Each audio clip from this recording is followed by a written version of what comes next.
Clients are continually trying to do more with less. And one particular client of ours had a meat processing factory in a very remote location. So when we talk about infrastructure, it's very challenging to get great connectivity to locations like that. But within that facility, you can build really a self-contained box to start doing some cool, innovative use cases.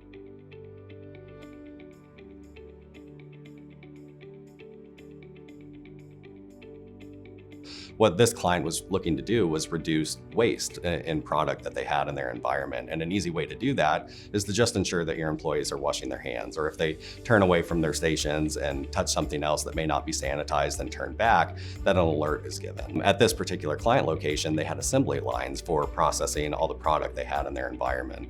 So, and going down that assembly lines, there was a camera on each one and a simple red light.